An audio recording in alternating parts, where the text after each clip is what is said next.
Oke, keren nih kayaknya. Wow. Iya, ini sangat mind blowing sebenarnya yang dibilang sama Mbak Pratiwi ini.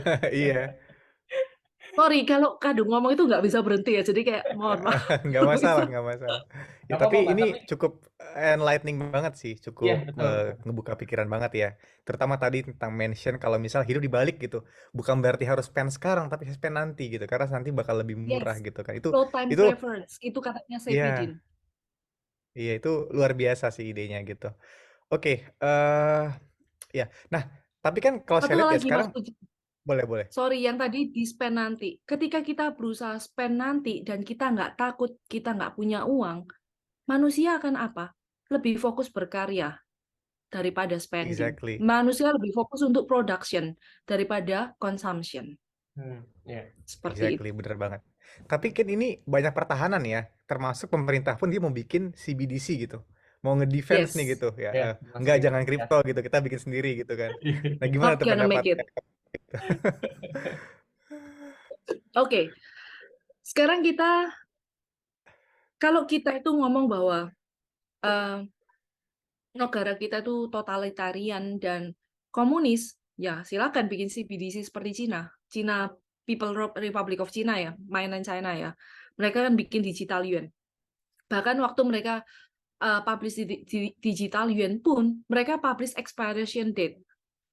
Uang, misalnya hari ini kita kerja nih Mas Puji ya, kita kerja, lalu kita paid let's say 1000 USD. 1000 USD yang kita punya harus dipakai sebelum ada expire date-nya. Harus dipakai sebelum 31 Desember 2022. What does it mean? Berarti kita Crazy harus juga lamanya ya. bekerja. Crazy kan? Itu yang pertama. Pemerintah bisa program apapun seenaknya sendiri. Salah satu quote yang saya paling ingat tentang politik adalah absolute power tends to corrupt absolutely. Ketika mereka pegang sentralisasi total power, terutama total power itu dalam apa? Uang, mereka bisa do anything. Yang kedua adalah surveillance. Selama ini kita pakai perbankan, masih ada privacy lah. Tapi sebenarnya nggak privacy banget di Indonesia. Jadi setiap pergerakan keuangan kita, bank itu tahu. Kalau ada auditor yang kepo ya, misalnya orang tahu kok ini aliran dananya kemana, dari mana kemana. Tapi dengan adanya CBDC itu lebih transparan lagi. Dan kayak yang terjadi di Cina, itu sangat bisa dijadikan sebagai weapon atau alat senjata oleh pemerintah. Oke lah kalau pemerintah kita tuh orangnya beres ya. Tapi bagaimana kalau orang pemerintah itu fasis? Pernah nggak kita mikir tentang hal itu? Atau punya kelompok kepentingan yang sangat ekstrim? Misalnya, sorry ya, misalnya kalau ekstrim keagamaan di Indonesia kan lumayan sering ya. Sorry to say. Keagamaan. Misalnya orang yang mau donasi ke gereja langsung diblok. Bisa nggak? Bisa. Seperti apa yang terjadi di Cianjur barusan ini. Karena sangat mudah terprovokasi juga. Apakah sangat bisa diterkaitkan dengan politik? Sangat bisa. Apalagi kalau itu dikontrol secara penuh. Dan yang kedua adalah ya sama aja kita nggak terbebas dari sistem fiat. Value-nya akan semakin lama semakin turun dan bahkan malah sekarang bisa diprogram untuk harus segera dipakai. Kemarin ini di Cina ada protes, Evergrande kan hancur ya karena properti bubble di Cina, dan salah satunya setelah Luna itu hancur, Celsius itu hancur, ternyata ada salah satu perbankan di Cina itu juga nggak bisa di withdraw. Saya sempat ulik, tapi saya masih jalan buntu ya. Tapi saya punya hipotesa bahwa ini ada keterkaitan karena Celsius itu taruh dana di salah satu bank di Cina, untuk properti di Henan Province. Nah, orang-orang yang taruh uang mereka sampai punya 6, ya nggak banyak sih, tapi nggak banyak pun menurut saya masih banyak. 6 juta renminbi itu kaliin 2.100 rupiah. Berarti berapa? Aduh, nolnya selalu banyak ya. 12, lebih dari 12 miliar sih harusnya. 120 miliar, 6 juta kaliin 12.000, itu mereka nggak bisa withdraw. Nah, ketika mereka protes di Central Bank Province itu, Yang terjadi apa? Pemerintah menggunakan aplikasi COVID mereka yang Peduli Lindungi itu untuk apa? Tiba-tiba jadiin status mereka jadi red dan mereka harus pulang. Kalau nggak pulang langsung ditangkap. Sengeri itu. Contoh lagi, negara demokrasi lainnya misalnya Kanada. Kanada untuk secara number demokrasi, dia adalah negara demokrasi kelima di dunia. Kan ada banyak penilaian kan ya dari semacam lembaga demokrasi, penilaian demokrasi. Bayangin kemarin ini juga ada kondisi di mana ada orang-orang yang takut untuk vaksin. Saya bukan anti-vax ya, saya udah vaksin 3 kali. Karena ya kepraktisan, saya nggak terlalu mikir banyak, lebih karena kepraktisan. Saya perlu untuk beraktivitas seperti itu ya. Nah, orang bule itu kan lebih anti-vax kan, lebih takut karena mereka menemukan bahwa ternyata banyak cowok-cowok di usia produktif itu tiba-tiba blood clot, tiba-tiba serangan jantung setelah vaksin.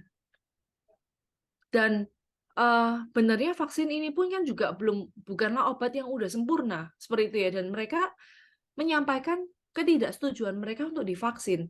Mereka demo dong. Nah, alih-alih si Trudeau ini alih-alih mendengarkan, berdialog, berusaha ngajak jajak pendapat, yang dilakukan apa? Intinya harus. Akhirnya apa? Ada blokade Freedom Convoy kan waktu itu di Kanada. Iya, Ada iya. Freedom Convoy, apa yang terjadi? Semua duit mereka di-freeze. That's why we need Bitcoin. Yang nggak bisa freeze by any party anytime. Ini aja uang biasa loh ya. Semua aset mereka dibekuin, insurance mereka itu dibekukan, lalu uang yang mereka taruh di bank, kecuali uang cash ya, uang yang mereka taruh di bank itu pun juga dibekukan. Gila nggak?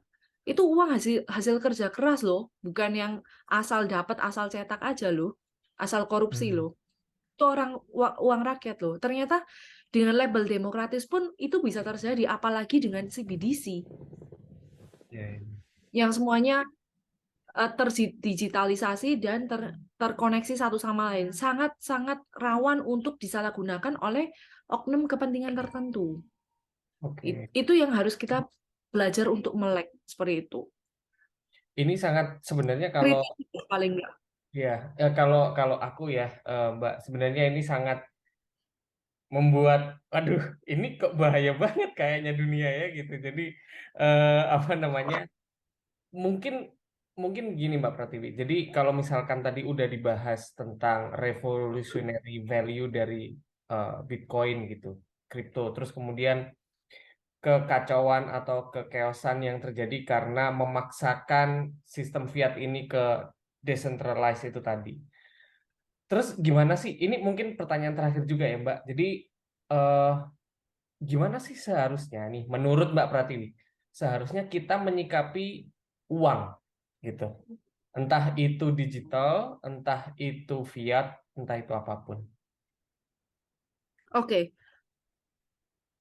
uang itu adalah medium, media, sebagai tempat di mana kita menyimpan hasil kerja keras kita. Saya kerja di representative office, Mas Praja kerja di university atau sebagai researcher, lalu Mas Puji mungkin sebagai researcher atau software developer atau ya pengembangan dan sebagainya. Selama 1 bulan kita ada hasil labornya kita taruh di sebuah medium. Nah, sama ini kan kita taruh mediumnya itu di uang fiat. Seperti itu ya. Tapi dengan ini, setelah saya melek tentang Bitcoin ini, saya rasa bahwa, loh, paling enggak saya harus menyisihkan uang yang saya mau keep value-nya itu di Bitcoin. Itu untuk saya ya. Toh Bitcoin pun nggak harus saya pakai sekarang. Kalau di Indonesia, saya tetap taat aturan. PBI mengatakan bahwa satu-satunya alat pembayaran adalah rupiah. Ya saya dengan happy. Memang saya niatnya untuk hodl. At least bukan untuk saat-saat ini untuk saya pakai. Tapi kalaupun saya traveling keluar, saya langsung bisa cash out ke local currency. Atau saya langsung bisa pakai Satoshi. Seperti itu. Jadi untuk menyikapi ini adalah sama seperti kita mau menyikapi sejauh apa kita nggak mau kehilangan hasil kerja keras kita, itu kita simpan di Bitcoin. Oke, jadi Itu menurut saya. kayaknya ada kemiripannya juga sama yang dibahas di Psychology of Money ya, Mbak kayaknya. Jadi secara psikologis itu kita juga harus merasa takut juga kehilangan uang ini gitu. Jadi kita harus defense gitu. Oke, boleh boleh nih Mbak Pratiwi. Oke, Mas Puji, ada satu lagi kah Mas? Silakan. Oke, nah mungkin ini ya, ada yang penasaran nih. Apa mungkin New Year wish buat Bitcoin di 2023 nih? Betul betul. New Year wish buat Bitcoin. To be honest Iya. saya, please bear marketnya lamaan ya. Biar saya bisa pelan-pelan nabung. Serius, saya nggak mau ini tiba-tiba langsung pump. Karena misalnya ya, ini turun, institutional adoption ini mengubah cycle-nya Bitcoin. Oke. Agak mengubah cycle-nya Bitcoin. Benernya kita itu waktu di 69.000, itu belum peak menurut saya. Ada hitungannya dan saya lihat juga di reportnya Grayscale Trust, benernya ada per sekian ribu hari itu ada peak-nya. Dari satu peak after halving, itu benernya belum maksimal. Nah, tapi Bitcoin ini kan kemarin collapse karena efek dari market yang chaos, karena adanya Luna crash, karena adanya apalagi nih, crypto contagion dan adanya FTX contagion. Nah, kalau ini Binance kan sekarang lagi di ujung tanduk ya, lagi di pressure dari berbagai pihak, orang bule lagi kasih pressure ke CZ. Nah, kalau ini sampai hancur, maka bear market akan lebih lama lagi. Oke. Paling enggak, tapi kalau kita lihat dari cycle-nya Bitcoin kan per 4 tahun halving. Setelah halving, semakin limit ada pressure untuk orang-orang lebih keep dan harganya itu akan semakin naik. Karena apa? Supply and demand-nya gini, apapun itu di dunia ini, supply-nya itu unlimited. Contoh ya, saya jualan croissant. Misalnya, saya jual croissant nih, satu hari saya produksi 10. Hari ini habis. Nah, demi saya get more, saya akan apa? Produksi 20, ya nggak? Sama halnya dengan koin yang lain, mereka bisa produksi lebih. Atau fiat money, mereka bisa produksi lebih. Atau saham. Saham, hari ini misalnya BCA, banyak nih buyer. Banyak yang hold. Apa yang mereka lakukan? Stock split. Atau mereka terbitkan surat apa saham yang beredar yang baru. Seperti itu. Mereka bisa terbitkan lagi. Nah, tapi satu-satunya, even emas. Emas katanya limited. Tapi dari zamannya ya nggak Adam dan Hawa sih. Tapi dari zaman 3.000 tahun yang lalu, di masa peradaban Cina awal-awal, sampai sekarang kok buktinya nggak habis-habis itu emas. Supply-nya siapa yang ngatur? Banyak gold bugs yang sempat nyerang saya di Twitter ataupun di postingan saya tentang emas ketika saya singgung tentang emas. Apalagi orang Indonesia itu sangat cinta emas. Iya, betul. Intinya dikit-dikit apa-apa emas.